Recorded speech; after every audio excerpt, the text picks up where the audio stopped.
Hello, one and all, and welcome to the podcast we call the Fantastival with myself, Steve Nussbaum. In the podcast, I invite my guests to come on, talk to me all about their musical tastes, their memories, their experiences, and they get to collate their fancy festivals, which I have christened a Fantastivals. We are now on episode number 105, an unbelievable number. Before we start this one, I just want to say a massive thank you to Saffron from Republica. She was my guest in 104. She had so many amazing stories, from music videos of the 80s, going in Starlight Express, from mega hits all around the world, from being on the Scream soundtrack to present day and being on stage with Shed 7 and Bez. Just an utter pleasure of a guest to have. So if you've not listened to 104, please go back after this one and have a listen to that one. As I said, that was 104. This is 105, and I'm so delighted to have on the podcast this week a really exciting new artist. Massive future ahead of her. She's the first signing to HMV's 1921 label. Ladies and gentlemen, it's India Arkin. Hey. Hi. India, I'm so happy to have you on the podcast. I'm so looking forward to hearing all about your musical tastes, what's going on with you, your fantasy festival and lots more. But before we do, India, I always like to check in with my guests just to make sure they're okay from a mental health perspective. It's been a strange 2 years, 3 years now almost. So India, how you doing? I'm doing good. Everything's really exciting at the minute. How are you doing? I'm all right. I'm really, like I said, excited about talking to you. You've been on my list since you was announced as the first signing of 1921 Records. I introduced you as that. Obviously, there's probably a lot more to you. So, India, tell us a bit more about yourself. Who is the legend behind the face that is India Arkin? Damn, such big words. So I'm India Arkin. I am an indie singer-songwriter based up in Newcastle. I've kind of quite recently joined the music scene, to be honest, in the grand scheme of things. I always had like a guitar when I was a bit younger, but it's kind of the same as everyone's like one in the corner of your room that your parents got you at some point, and you're like, yeah, I'll pick that up. And then I properly started falling into it just before I went to university in 2018, I want to say. And yeah, I ended up being in a group of people who just loved music, and I'd never been in a scene like that before, and it was such a eye-opening experience being around people like that. I was like, oh, this is the thing that's been calling to me, and I didn't realise it. And so it's kind of all come out of that, and I started writing properly through the lockdowns, and then yeah, it's just been a kind of a crazy journey since, really. Amazing, incredible. And in terms of like your influences then, so who are you listening to? Where is your music being influenced by? Where's that coming from? Ooh, good question. I think I have quite an eclectic mix of influences. I work with session musicians a lot for my project, obviously as I'm based as a solo, but I like to work with like a band in a live setting. And because I've had so many different people through as well, they definitely open your eyes up to such a broad range of different types of music as well. Like I've had jazz drummers, but I've also had guitarists who are more blues based, and that's been really eye-opening. Personally though, I really, there's a lot of amazing actually female artists at the minute that I'm loving. Dora Jara is one of them, who's I think currently touring with Billie Eilish as her lead support, and she's amazing. She uses these weird crazy soundscapes. Or another one who's a bit more low-key, but like I think she's just gonna blow up. I saw her in Leeds a few years ago. She's a girl called Matilda Mann, and she's just absolutely popped off in the last few years, and I take a lot of inspiration from her really delicate lyricism and her voice, and I'm like, oh my gosh, I want to sound like you. And in terms of your own releases, you said you were relatively new to the music scene. Yeah. I was listening to your stuff on Spotify earlier, which is fantastic and highly recommended. But you can see, like, your first release was only like in 2021, really, and then from there it's gone from strength to strength and just got bigger and bigger. Yeah, it's been crazy. So I released my first, my debut single was a song called Dashboard Dancing, which I would definitely say is still an in-house favourite with anybody who's listened to my stuff. And I think it's also one of the band's favourite. We're actually so we've got a fun little new album coming out. It's called Home Truths. You should go check it out. As it's part of the release with HMV being the first signed artist.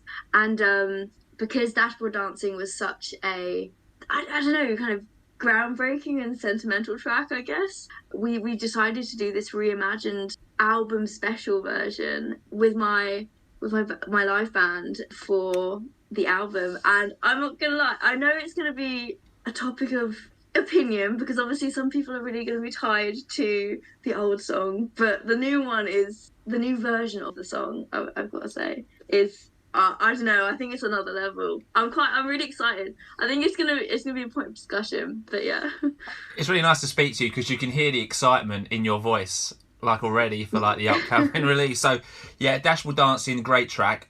Are the other tracks that are already out, are they on the album as well, or is it an album of newer tracks? What's going on with the album? Tell us more about that one. So there's lots of exciting things. So the album is an album of truths. It's all the songs are written by me, and then I have, like I said, lovely musicians who work on the tracks.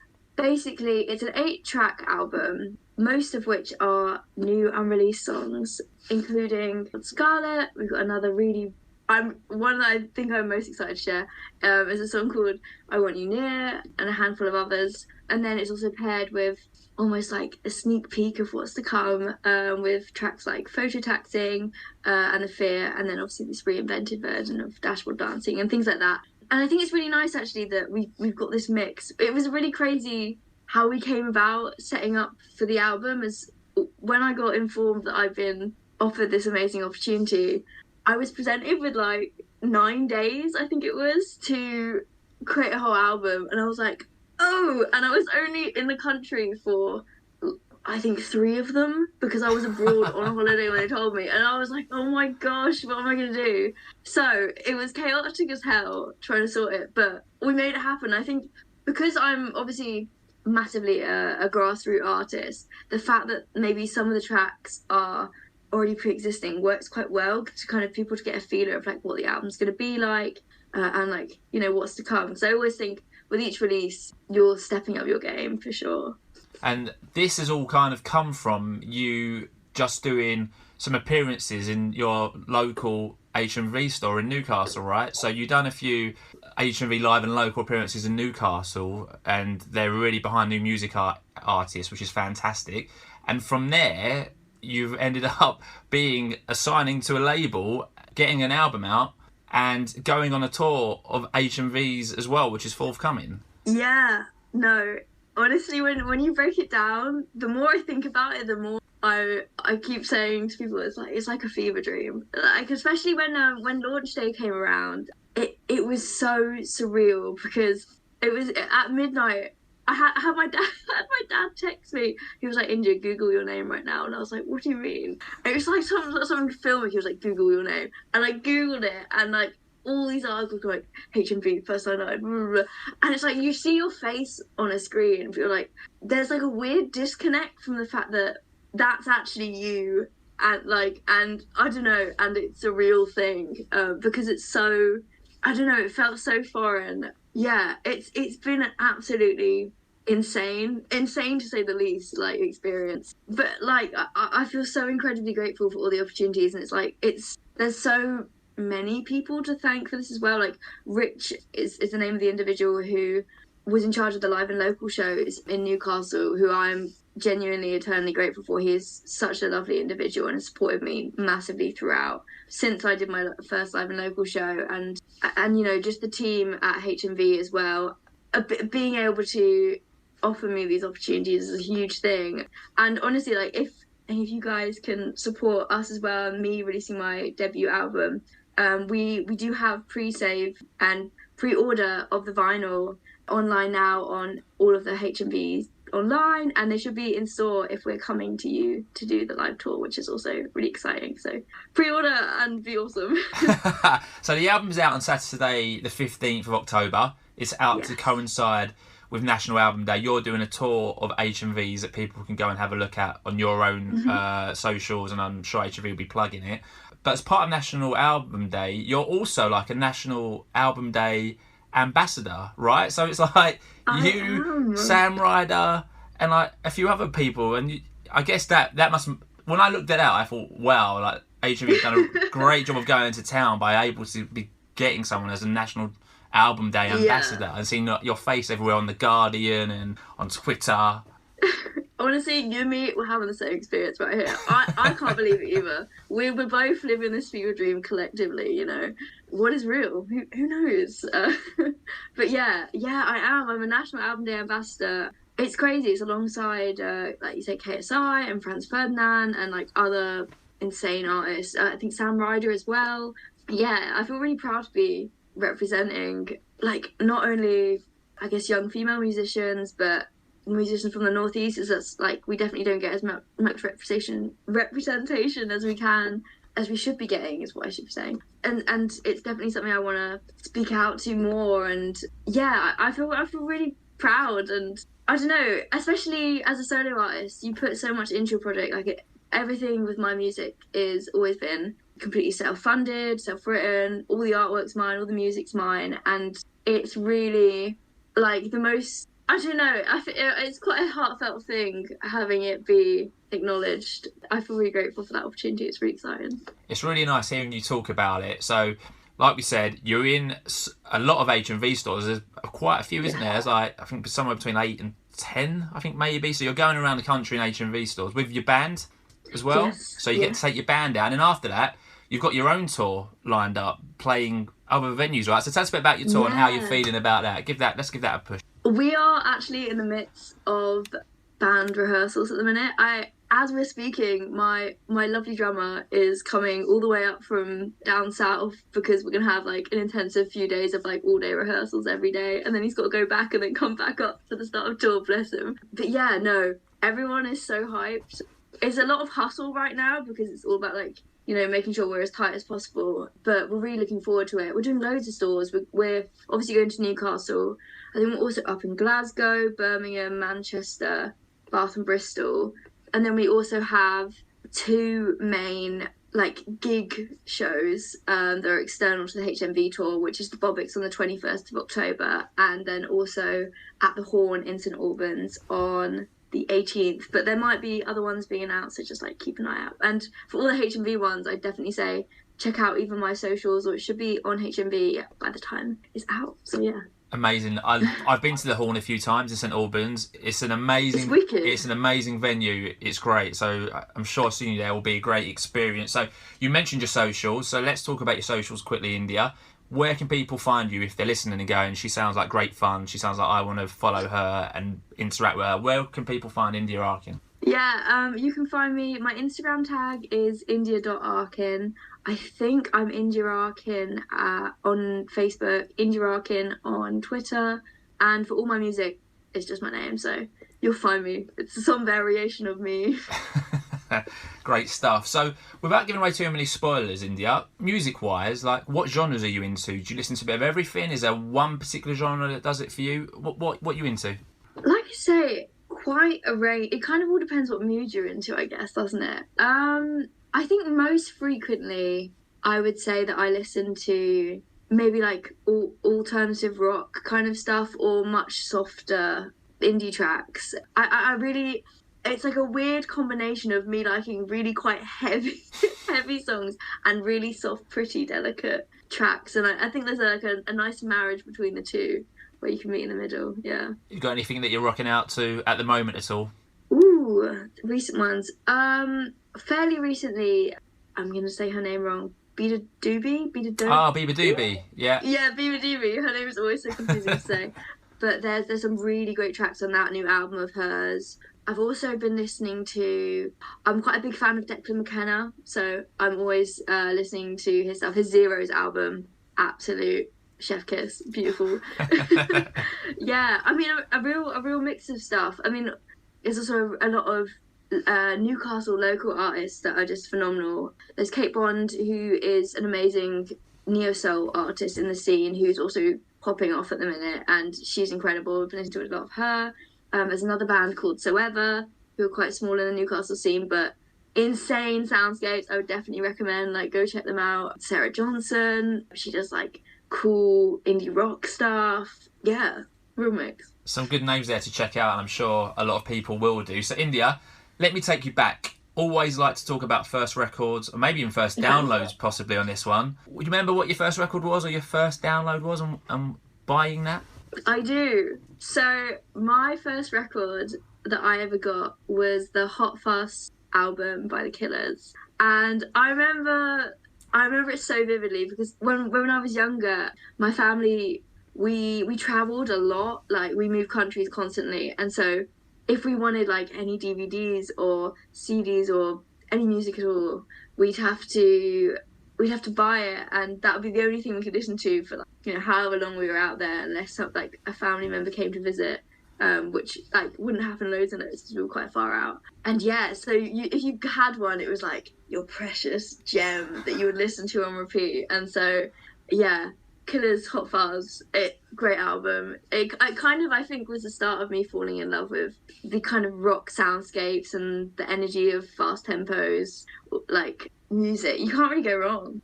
Yeah, great album. Still holds up to this day. Lots of bangers on that one. Great album. So, India, this podcast is all about you collating your fantasy festival. Are you a big fan of festivals? Have you been to many?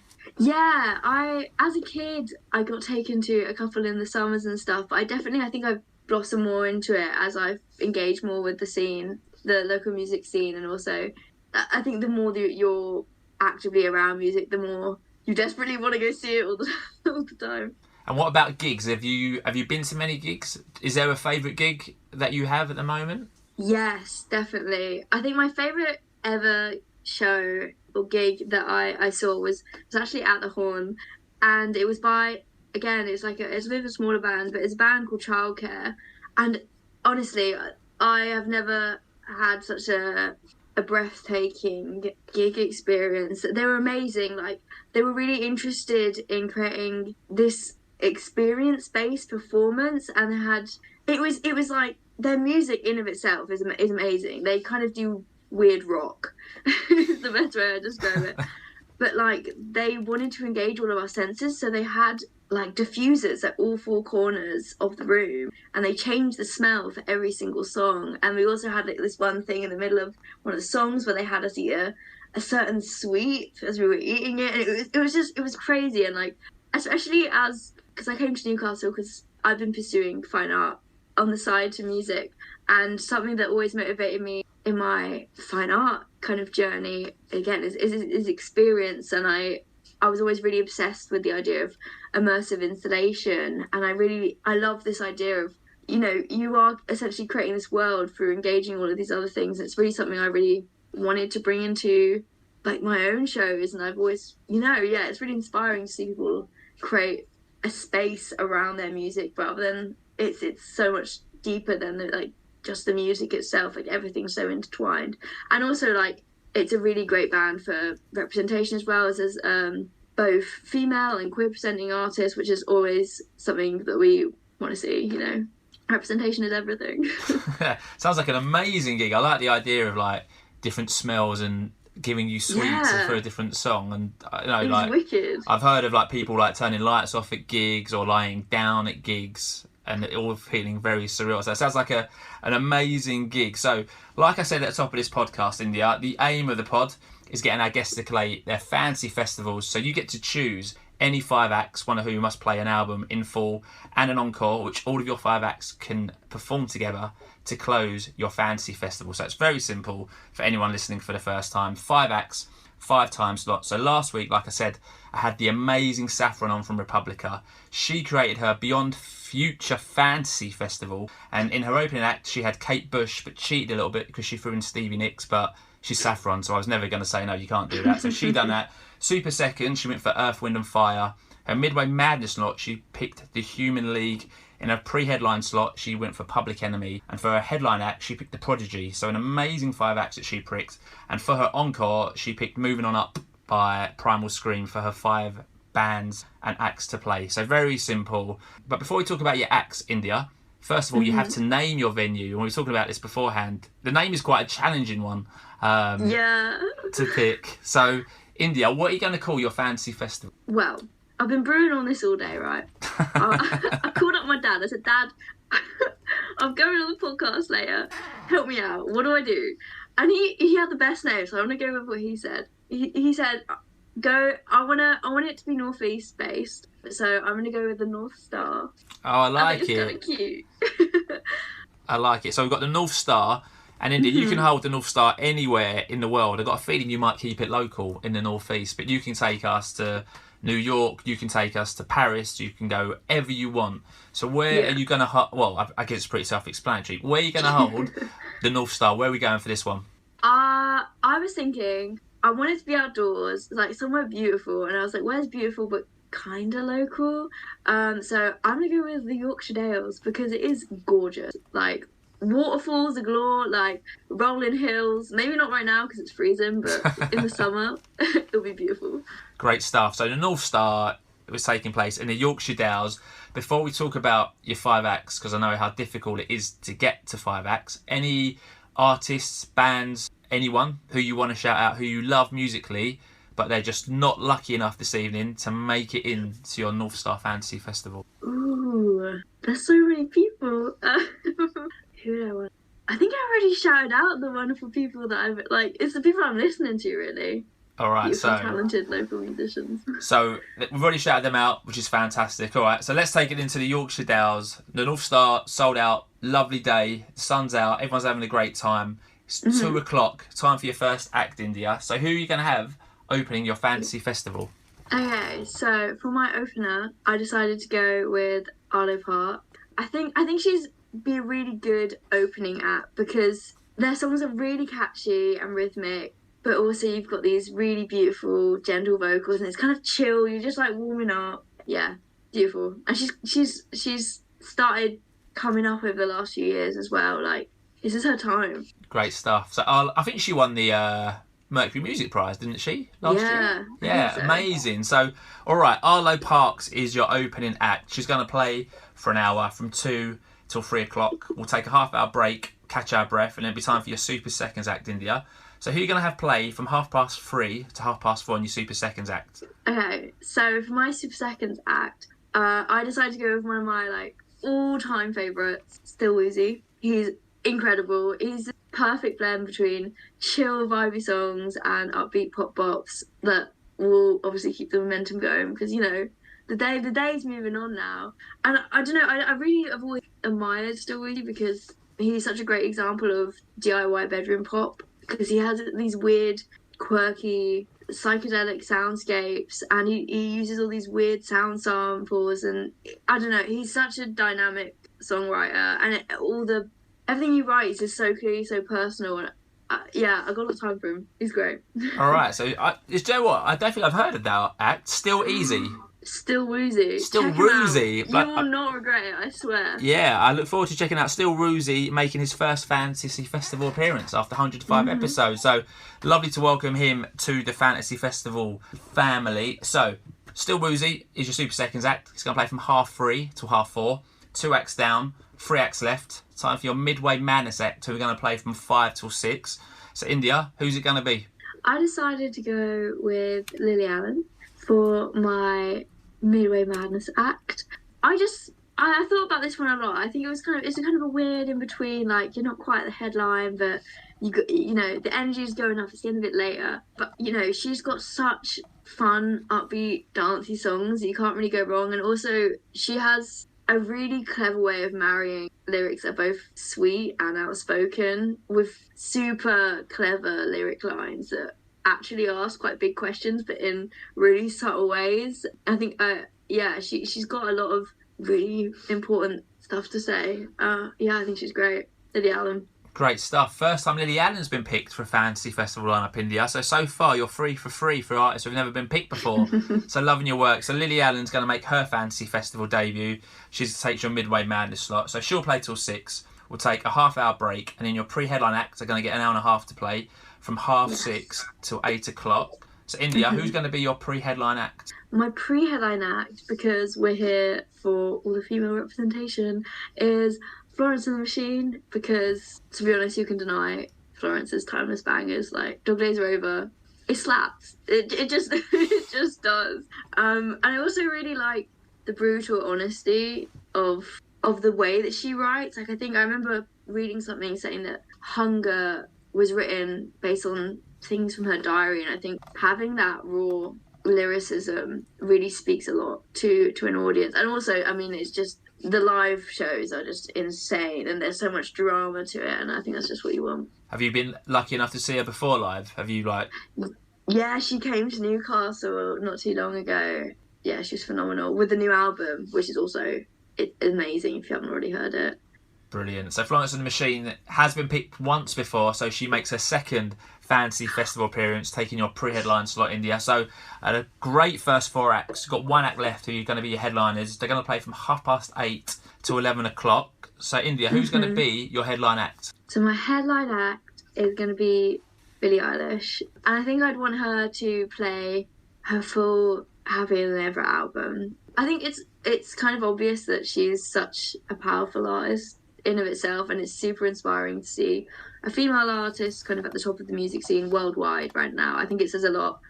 And also I feel that her album and a lot of her music really speaks about some really important topics. Like, for example, there's a song called Not My Responsibility that was in the Happier Than Ever album, and it kind of discusses the male gaze and the toxicity of social media and cancel culture, and it really preaches this idea of like self-acceptance, and I think that's really important messages that we should be giving, especially to young people right now. And I think being an artist who makes a space for really positive voices is such a positive thing. And I mean, just as a musician, she just uses these crazy sonic soundscapes, and there's like this real power in how she plays such heavy songs, but with her like such like intimate, soft, delicate voice. And I don't know, there's something really badass about that. And then she has these super like idiosyncratic lyrics as well, and I don't know, it's just like the perfect juxtaposition of heavy and soft, and it just works really well. Yeah. Great shout. Not only headlined Glastonbury, now headlined the North Star. Billie Eilish, believe it or not, first time in a fantasy festival. So got No 4 way. fantasy festival debuts. So Billie Eilish is going to play Happier Than Ever. It's going to do 2.5 hours for you. And then at 11 o'clock, she's going to bring back out on stage Florence and the Machine. Lily Allen, you've got a wealth of talent already on your stage there. Still Woozy and Arlo Parks, and they all get to perform one song of your choice together. So they're looking at you, India, saying, what are we going to play? So you can tell them. So what are you going to have them play to close your fantasy festival? So I know it's a little bit on the niche side, but I was thinking about this, right? And I stand by the fact that it's the best song. Okay, it's one of my 2 favourite songs in the whole entire world. It's a song called Night Shift by Lucy Dacus, and it's amazing. It's amazing. Like, it's this kind of rock ballad that begins with these really, it's the kind of thing I keep talking about, like these soft vocals, and then like she drops into this like mega chorus at the end, and it's like all the fuzz guitar, all the drums like just going crazy, and it's like this epic end. And I think that's exactly what you want for an encore. You want everyone just to freak out and be like, yeah.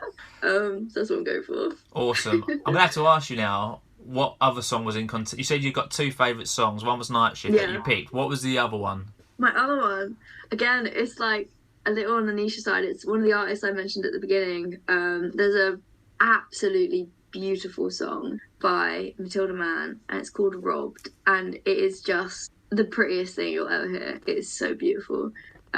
Yeah, they're my 2 favourites. Amazing. India, we're feeling good at Fantastival Towers tonight, so you're going to get 2 encores, never done before. So we're going to throw in God. Robbed and in Night Shift. 2 encores for you because you've been such a great guest so far. So before you change your mind, let's lock it in then, like we always do. So we've got the North Star taking place at the Yorkshire Dales. In your opening act slot, we've got Arlo Parks. Super second, Still Woozy. Midway man, we've got Lily Allen. Pre-headline act, we've got Florence and the Machine. In your headline act, we've got Billie Eilish, and she's going to play a Happier Than Ever album. And you get 2 encores for this one, so they're all going to play Robbed, and they're all going to play Night Shift to close your fantasy festival. India, it sounds great to me, even though I don't know who Still Woozy is. However, are you happy to lock that one into the Fantastival Vaults? Hell yeah. Get it in there. I love it. Brilliant. Great fantasy festival. So I guess before we finish up, India, I know you've got a huge couple of weeks and months coming up for you. I guess tell us a bit more about what the future holds in terms of, we know you got the album, we know you got a tour. I mean, what else is going on? I mean, there's loads of really exciting things to come. We're obviously, after the tour, there's been a couple of songs that have been brewing in the back, and I think we're going to start maybe pushing them into making it a reality. We're also doing some really exciting gigs post-tour that I can't officially announce yet, but you know, you got to keep an eye on my socials, you know, get on there, spy on me, spy on what we're doing. Yeah, there's loads of really exciting things coming, is what I could say. Not loads that we can tell you yet, but you know, surprises are always better, so keep your eyes peeled. Absolutely, absolutely. So let's do some plugging in. So the album Home Truths comes out on Saturday the 15th of October. You can order it now online at hmv.com, or you'll be able to buy it from some HMVs where India will be playing, and all that information's available on HMV's website and on India's socials. Following that, India goes on a tour, plays 2 venues that we've spoken about, and again, all on your socials. So India, let's push your socials again for anyone who's forgot it or who's had so much joy listening to the podcast and hasn't gone and followed you yet. Let's remind people. Yeah, my socials are India.Arkin on Instagram, India Arkin on Facebook, India Arkin on Twitter, and all of my music on all major streaming platforms are just under India Arkin. Fantastic. So that is it, everyone. Thank you for listening to the 105th episode of the Fantastival Podcast. If you've enjoyed this one, please subscribe, give the podcast a review on iTunes, or rate the show on Spotify, which is so easy to do and will mean a full lot to everyone. If you are on socials, we are on social as well. You can follow us on Twitter at FantastivalP, or you can email the podcast at fantastivalpodcast@outlook.com. Unfortunately, we can't play music on this podcast, but I'll get some tracks from India of her chosen artists. We'll make a nice little Spotify playlist, and that will be in your episode description. So just scroll down now into your episode description and you'll find the link there. So India, thank you for being my 105th guest on this podcast. How have you found it? I've really enjoyed talking to you. How have you found it? It's been so lovely. Thank you so much for having me. It's been a lot of fun. It's been great, and I wish you all the best for the future, and looking forward to seeing how the album does and how the tour does and where you end up next. It's been a pleasure having you on the podcast. So I'll be back next week with episode 106. So please make sure to join me. But until then, stay safe, my Fantastival friends, and please continue to spread the word. And that word is Fantastival. Thanks for listening.